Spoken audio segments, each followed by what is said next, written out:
Welcome back to the Moisture Farm, everybody. Today I've got Boba Yellow to talk about. Took him to a small constructed event at Fire and Ice. Shout out as always. Did pretty well. I'll talk about that. Got some gameplay to cover. Did pretty well. Boba is a leader that I had a pretty strong prediction of in the pre-release season. I felt like he was going to be pretty good. I think Yellow is where he gets the most support, at least when it comes to indirect damage, getting the most burn effect. What I've been seeing online and my local meta, I think this is where people are headed with Boba as a leader, is this shell in particular. Before we dive into the deck list, I will say I have to give credit where credit is due. This deck list is heavily inspired by Woo's most recent video on Boba Yellow. He does a great video. I'm going to link it in the description. It's a great video with analysis. I tweaked it just a little bit, just for me personally. I'll talk about that in a moment. But yeah, definitely check out Woo. Really strong deck builder and has a really strong testing team. And they did really well with this deck. Let's break down the list real quick. Okay, so here is the deck list. As you can see, like I said, this is very heavily inspired by Woo's list. It's a good deck list. There's just a couple things I tweaked about it, particularly in the closer to the top end of the deck. He was running one-ofs of the Boba Fett, the new Boba Pilot, and one-ofs of the old Fire Spray. I am not a big fan of one-ofs. I feel uncomfortable having them in decks. That's totally a personal thing. So I made some adjustments. Noticeably went down to 2 Kylo's ties. Partially that was because I couldn't find my third copy before the event, but also I am more partial to the Star Hopper turn 1, obviously. 2/3s with abilities in this format where we are right now, I like a little bit more than 3/2s. Especially this ability, it just works out really well. I'm pretty sure my sideboard, I think, differs from Woo's list as well. We'll talk about that in a second. Yeah, I mean, just the most amount of indirect support that you can pull is here. The First Order Stormtrooper, General Pride is really ideal. Like if you have initiative, if you don't have an initiative, that's a pretty quick resource for me unless I have no other turn 1 play. Force Choke is really good. I think I would consider maybe siding one more, just so you have the most odds of drawing this in the Han matchup, which is not great for Boba. That's a tough deck for this deck to go into. Went down to 2 surprise strikes to help not have one-ofs of anything. The sneak attacks are great. Sneak attack Ruthless Raider is a combo that tried and true. We all love it. Sneak attack Devastator can be a pretty big swing. Just getting it even out 1 turn early. I mean that can just win a game straight up. It represents 13 damage potentially. 4 that you can assign to their base and then swinging in for 9. So that if they have no response to that, you just win the game at that point. At least you should be with all the burning that you're doing with indirect damage. Waylay, I think it dropped down to 2 of, like I said, just to not have any one-ofs.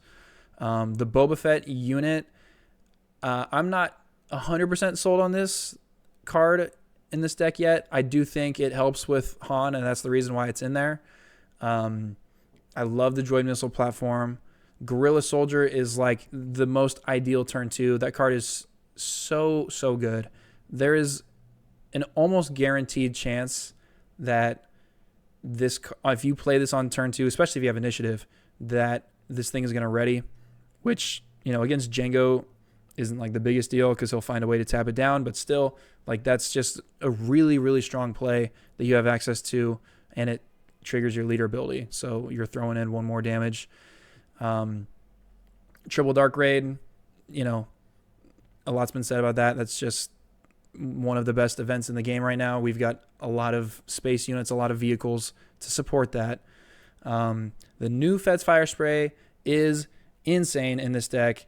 I think it's a better Triple Dark Raid pull than Ruthless Raider because of the leader synergy. It's 2 indirect when it hits the mat, 2 indirect when it attacks, and then of course the 4 attack on the body. It's nasty, so nasty.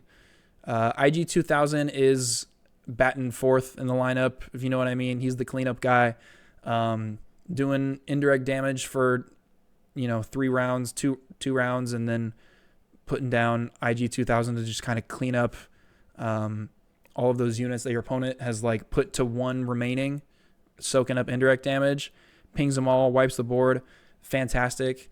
It's also really good if it's surviving and your opponent is shutting down your other space units. Flipping Boba onto IG 2000 is great. Having that like 7, what is it? 7, 7/8, excuse me. So 7/8 body with Overwhelm. That's pretty solid to have. The 2 Boba Fett pilots, more so you're playing for the body, the ground body, like a 5/4, which can in a lot of ways apply more pressure than, certainly if it's a pilot. Most of the time that's not applying as much pressure as it is just having a 5/4 shield on the ground is really nice. Old Fett's Fire Spray, it's just such a nice tempo play. One thing I really like with this deck is flipping Boba onto another space. If you have like the new Fire Spray or an IG 2000 out, flipping Boba onto that and then resolving, getting that 4 damage in with Boba's flip ability, and then following that up with a Fire Spray after you've like flipped and attacked is just such a strong turn potential. And then, on that same turn, you can either play the Fire Spray or Ruthless Raider.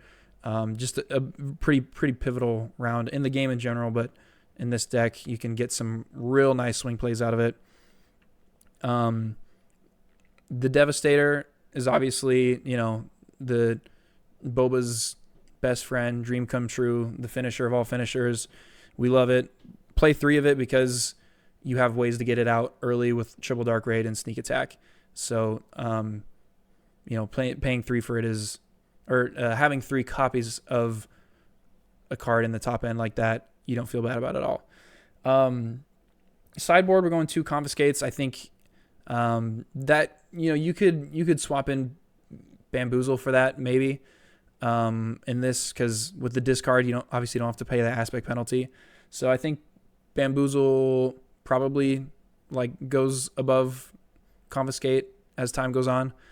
No Good to Me Dead can help shut down those really strong leaders, shut down Han, shut down any big beefy swinging leaders like Anakin, shut down Sabine. Just really helps a lot in those matchups. Shootdown, I'm hoping Shootdown gets stronger. What I've seen so far, I mean, obviously it's a strong card. What I've seen so far in the local meta, in my local meta, is that there hasn't been like a die-hard commitment to space yet. I think a lot of people are still building around what has been good for them, like Han and Sabine and Cad. I think once we, if the meta transitions to actually being, extremely space heavy, Django's already a heavy space deck. I think Shootdown could get better and see more consideration in the, getting put into the deck.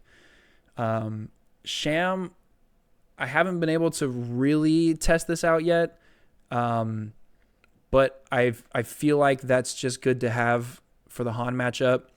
It can help save your leader flip if he's ramping into a DJ, right? Like resource 5 turn, right? Han ramps to get to 6 so we can deploy Han. You drop Sham, and then flips Han, and it's when he flips Han, he has 3 actions to get DJ out, right? He has to ramp, flip Han, attack with Han, then he has access to DJ, assuming that he's doing it without tech, obviously, right? With Sham, you have plenty of time. You could put him down. I mean, he's a 4-drop, so he can come out even earlier than that if Han ramps. But specifically on that turn, like play Sham, you get to resource and go to 6, and then while that step for the Han player takes 3 actions, it's plenty of time for you to flip Boba onto the ground, or if you have a surviving space unit, flip it out there. So I like it for that sake.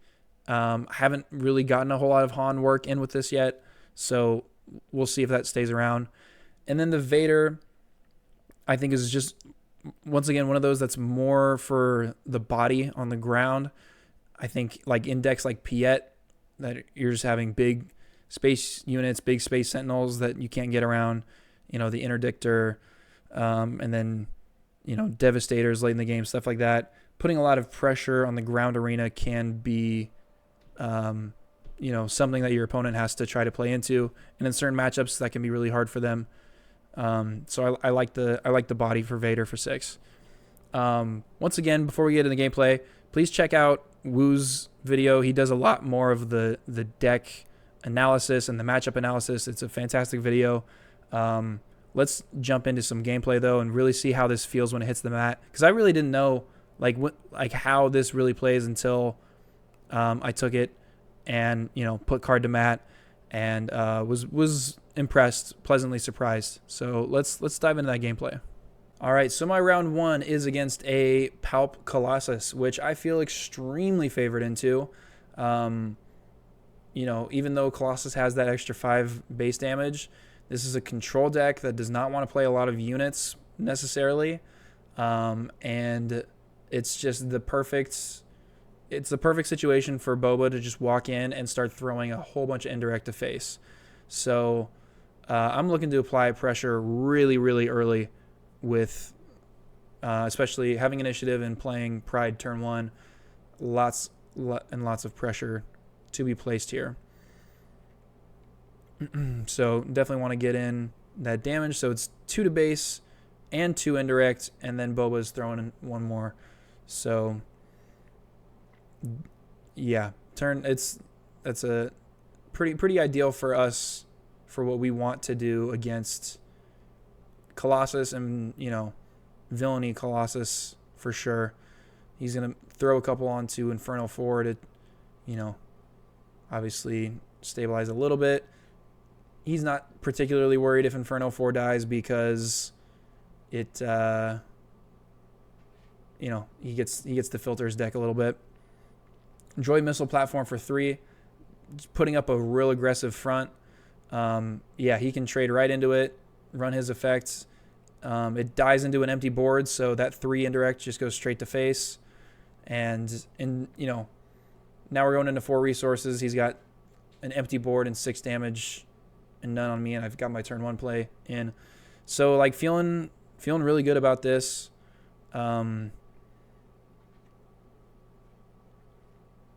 Still have initiative too, so swinging Pride into an empty board again. And against, in this matchup, like I said, there's not a lot of units being played. That's one of his better units to deal with indirect, is the 3/4 conditional sentinel. And we'll play another droid platform.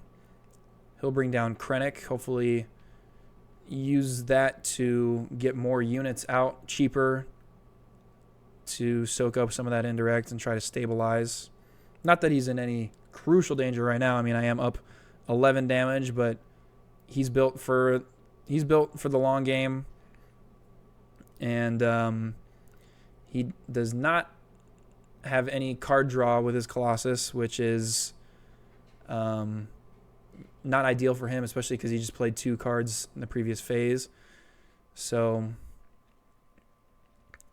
the 3/4 guard is now a sentinel with Krennic in play. I have to try and work around that. Krennic is shielded. I think Mike forgot to put his token on there. Surprise strike with a droid missile platform in for 7 damage. Just really trying to pick up the tempo here. 18 damage on base already is moving pretty quickly. for sure. So he goes ahead and just attacks, and we play our third droid missile platform. So getting real aggressive in space. Both of those units, I don't mind if they die. Getting in attacks with them feels great. He's going to no glory, only results. Take that and now push the indirect onto me. Great play for him. And with my sizable lead I've built up, I have no problem taking that to face and keeping a clean unit. No need to shove an indirect on there. He has ramped once. I got to keep that in mind. We're going into the Boba flip turn.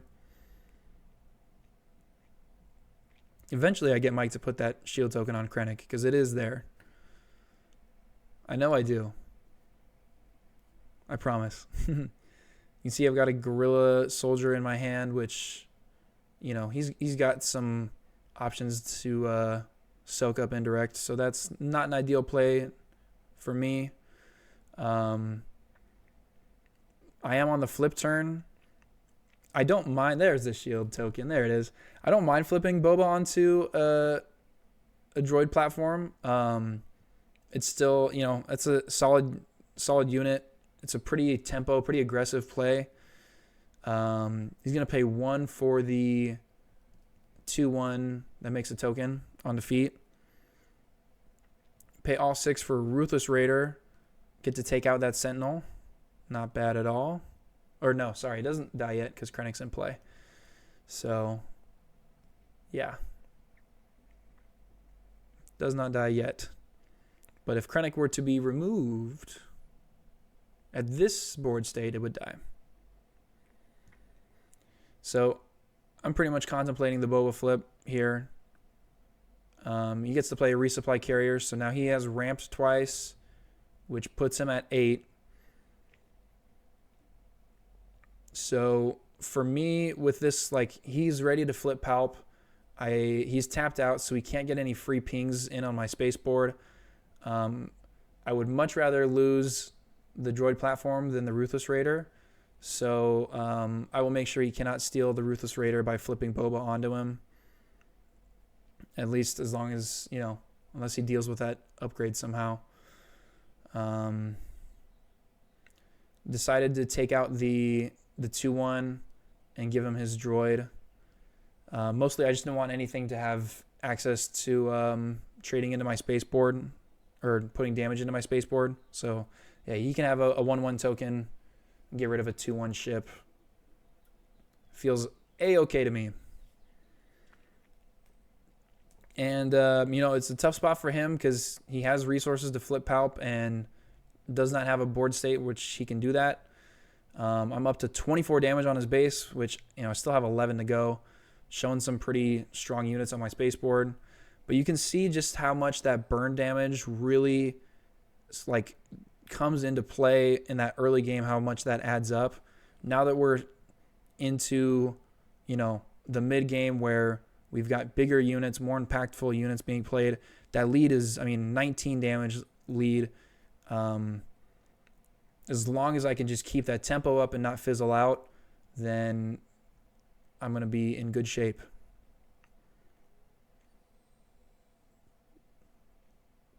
You can see Mike's got the Vigilance in his hand there. He'll definitely pay 6 for that and try to even the odds here. Debating on the Palp flip, but he definitely would be getting full advantage of it. He's got the resupply carrier that he can trade into the platform to prevent that damage. Although I'm sure he'd like to throw damage at my leader as well. He goes ahead and plays Vigilance. Obviously gets the heal in. And defeat the droid missile platform. And I'll go ahead and throw that indirect at him. Puts an indirect damage under the shield of Krennic, which is nice for him to have shielded units to do that too. Get the big swing into base with my leader, the Ruthless Raider leader. So that swings in for 8, puts him back up to 27. So I'm 8 damage away from lethal. I definitely don't want this game to prolong. I've got 3 or 4 cards in my hand. If I can play them all, honestly, I mean, obviously you got to be worried about Super Laser Blast in this shell, but so maybe not, totally dump my hand. But if I can really start to put pressure on here, that's what I'm going to try and do.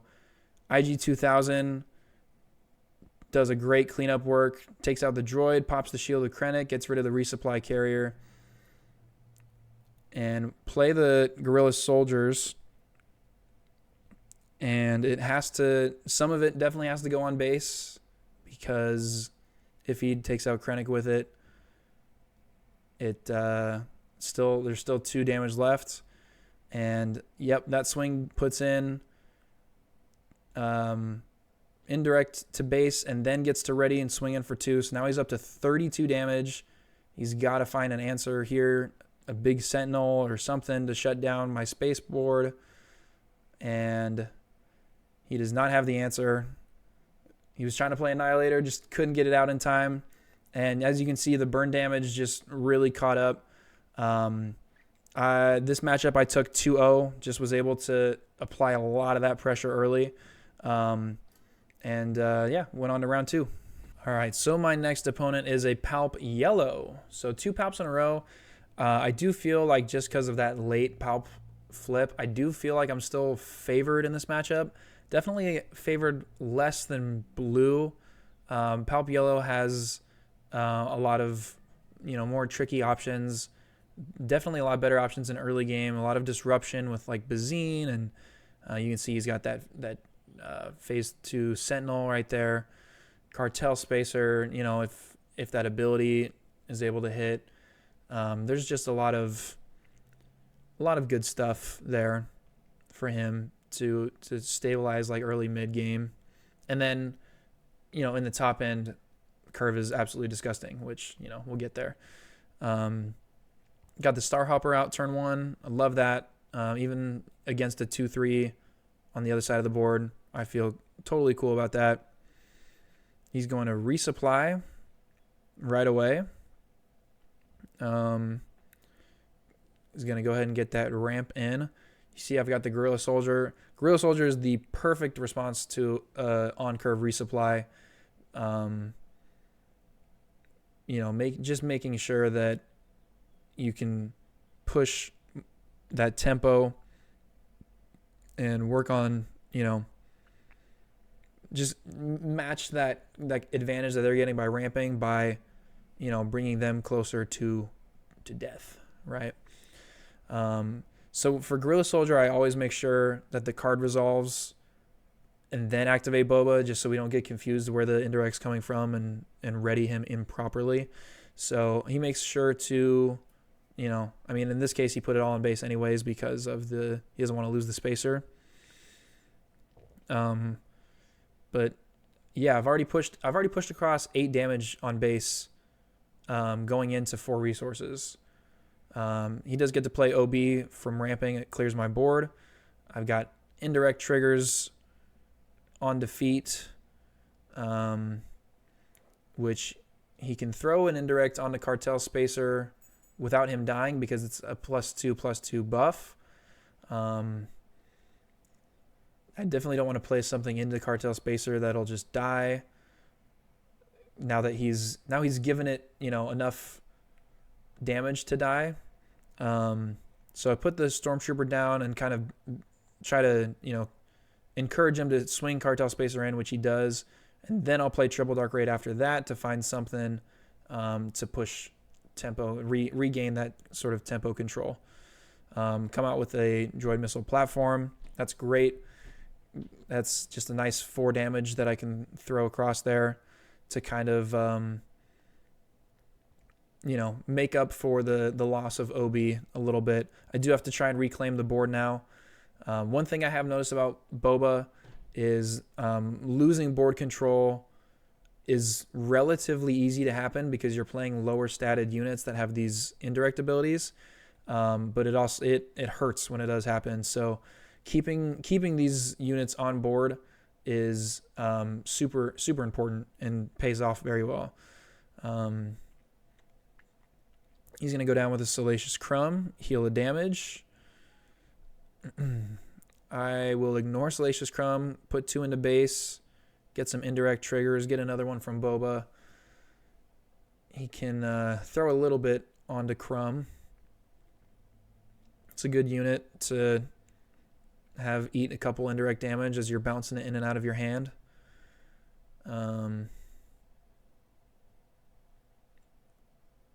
He used Palp's ability to sacrifice Salacious Crumb and then ping the Stormtrooper, get it out of the way. Not a bad move for him. Playing a Pride here. Definitely don't want to play, one of my strong 3-drops here into open resources. I will play the Droid Missile Platform, though. A 4-2 unit into a 2-4 Sentinel, and mine does indirect on death. So if I do make that trade, I'm not particularly worried about it. He's going to McClunky this, though. Trying to decide which one he wants to get rid of. Pride is less of a threat for sure than the Droid Missile Platform. I really have to have initiative for that to be strong. And on top of that, we are at 5 resources, so or at least I am.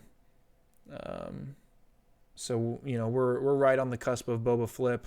He does decide to take out Pride, but so now I do have an option to flip Boba onto. Obviously, it would be useless right now with an open board. That would just be greedy trying to get in damage.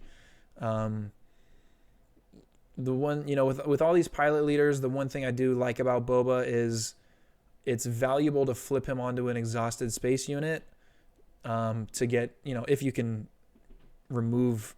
have considerable removal with that effect. So push in 4 here. Just keep pushing that damage in.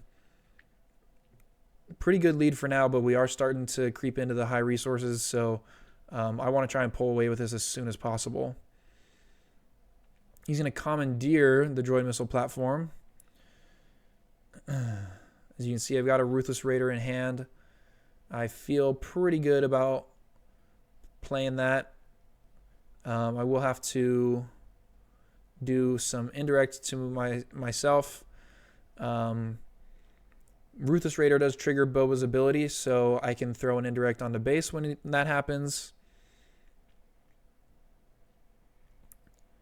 And then I, at this stage of the game, have no problem taking 3 indirect to face, as I've got him up to 22 damage on his base already. And at this stage of the game, I am on the Boba flip turn. He claims initiative. I can certainly put more pressure on him if I flip Boba into the ground arena and get an attack in, which I do, which puts him at 26 on base. So I have lethal in both arenas, barring any sort of healing ability, which he does have a lot of access to. So I have to consider that. But obviously, this is right where I want to be. Lethal in both boards is a perfectly good strategy. He does heal to at least give himself one more action. We'll get the Ruthless Raider attack to go in. Yeah, he had the Sentinel. If I had chosen to swing in with Boba, he would have Boba first. He would have attacked that. We would have thrown the Sentinel in front of him to stop the Ruthless Raider attack. Even if he didn't do that, I could have, as I kind of just showed my hand a little bit at the end there, where I could have done a sneak attack to follow that up. Sneak attack Devastator, Prestige Devastator, thank you very much, and just assign that damage to base. So I took that matchup 2-1. There was one game where I just kind of fizzled out, started top decking really bad, and his top curve of, Reinforcement Walker, obviously the Palp flip if he can steal something, and then Cad Bane legendary 7-drop, absolutely ruthless, brutal plays tough for me to deal with, and that did get me one game. Was able to push tempo in the other games and go on to round 3, 2-0. Okay, so round 3, the 2 undefeateds. We just do 3 rounds of Swiss when we do these constructed rounds. This is actually game 3. I'm playing against my man Corey. He was encouraging me to show the camera the opening hand, which I should start doing more. It's a good idea. Corey, you're a smart guy. This is actually game 3 of this matchup. We each took, each took a game, and this is for winner takes all now in game 3 of the 3rd round of Swiss. So I definitely feel like in this matchup, I want to be controlling a little bit. I have certain cards that as you can see, you can kind of see it. I've got a Force Choke in my hand as the perfect response to Sabine. I want, obviously, that has to happen for me. Very quick ECL for Corey, removing my turn 1 play and then buffing the Battlefield Marine to a 5/5. So, pretty aggressive swing move for him there. I do not like a 5/5 turn 1. I don't like where that could go. And as much as I want to save that Force Choke for Sabine, I feel like I can really punish him for that use of ECL, and also get in an indirect with Boba. So, I sideboarded both of the Force Chokes, and as you can see, I've also got a 1-drop to play right there. So while I don't get to have that Force Choke for Sabine, I think that was probably the right move at that time, rather than just playing around that and letting that swing into me multiple times.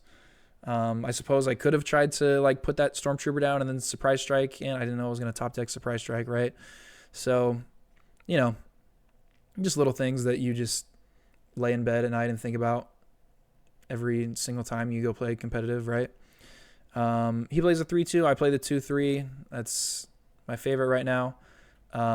Get to Surprise Strike Sabine into the Stormtrooper. And in that situation right there, I'm playing the soft pass game. I've got the Stormtrooper there. I put 2 resources in for the Starhopper. I'm making sure he knows he can assign a indirect to Sabine before that resolves, because it's the on attack trigger. So, want to be fair. But yeah, I've got a response for Sabine with the Surprise Strike 2-1. I will soft pass all day into him. He wants to flip Sabine. So I have, playing the soft pass game with Sabine is certainly viable in that situation. Got some options here. Decide to go in for the trade and get some indirect going, get a trigger there. And so I'm playing a more control style, but because of just the burn effects, I'm pushing more damage into my base than he is. Now he's going to start to match tempo there and get an attack in and maybe try to pull away with this thing. Get to waylay K2SO. The one thing about what I'm doing is I am playing a lot of cards out of my hand. Do not have very much card draw going on. I claim initiative there. So I'm at a point where I've got 2 cards in my hand pretty much each time. I do not want to keep playing multiple cards a phase. Corey's sitting on a pretty decent hand. It looks like he's got 4 cards still there, especially since I waylaid his last play. So he's got card advantage for sure. Play IG 2000.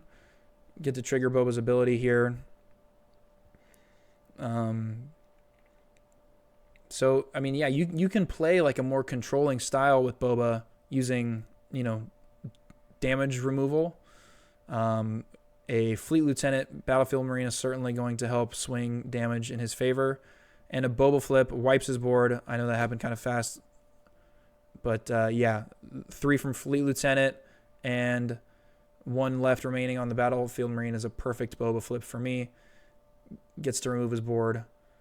So like I said, it's an exhausted unit, right? The IG just came out of my hand, and he gets to confiscate it immediately. So a little give and take there. He obviously just defeated my leader. We both kind of defeated our leaders pretty swiftly.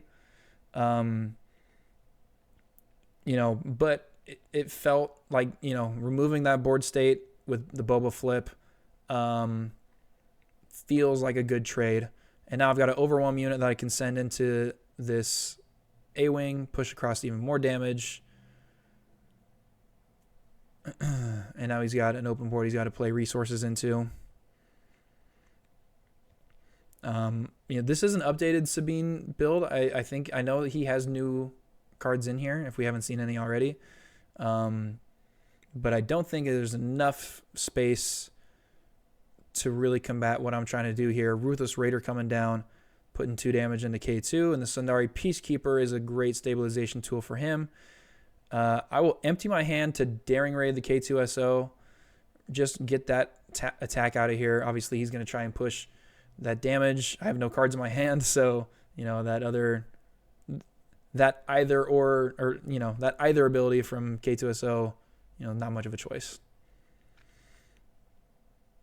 So still pretty neck and neck here. He does have 3 damage more on base, but he is also playing a 25 base, so we're right there neck and neck. Sundari Peacekeeper coming in for an attack to sort of even that damage field out. Ruthless Raider coming in to swing. Battlefield Marine hits the mat. Paying 2 for a sneak attack droid missile platform. I kind of like this play. Obviously, here comes a Poe, so that's scary for me. But I'm going to swing in 4 damage with the missile platform and then deal the indirect when it dies. I'm top decking, so that's all I could do that phase. And that play still feels pretty decent. The race is really neck and neck. This is a really close game. IG swinging in. That's going to defeat. He's going to spread some indirects. He's got plenty of space to spread around the indirect. So now it's just a space race versus a ground race. Obviously, his board looks particularly better than mine. Now, this is a pretty crucial thing that happens here. I'm actually going to slow this down and play this at normal speed. And I did mention this to Corey like right after we finished playing.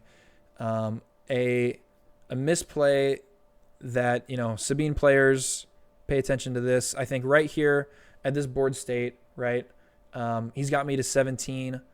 I've got him on 20. I've been showing 7 damage in my space, 4 and 3, so I can't take him out in 1, right? My IG has 3 damage on it.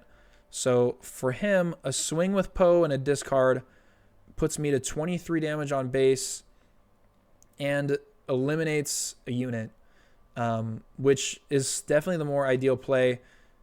What Corey decides to do instead is swing the Peacekeeper in to pull himself out of damage range but keep my unit alive, which gives me an opportunity to no good Poe. And that pretty much shuts down, any chance of him winning this race at this point. That not having Poe swing in there really, really limits his ability to reach my 30 before I can reach his 25. So, definitely as a Sabine player or, a deck that's playing Poe, that hero red deck, definitely want to prioritize that Poe swing. He will Fleet Lieutenant in the base to put me to 25. He knows that I need 2 actions to win, so if he can get me to 26 and 4 cause me, then he might have it. And going for 3 with IG before it can die. He just plays an A-Wing, and so I can just swing in Ruthless Raider for game. Yeah, as soon as that wrapped up, I was like, dude, you got to swing Poe. to Corey's credit, I mean, he's an excellent Sabine player, and he's been very successful with Sabine in our local meta since Lightspeed has come out. I think in his his match win-loss ratio since we've been doing constructed in JTL is like 10-2. He's been winning all over our town with Sabine. But definitely a costly play. I ended up winning. That was game 3, obviously. So took that matchup 2-1. Went undefeated with Boba. Like I said, this deck pleasantly surprised me. The burn really sneaks up on your opponents, and weakens those units. IG getting to clean stuff up. Everything really gels together a lot better than I expected. Obviously I wanted this deck to be good. I wanted Boba as a leader to be good.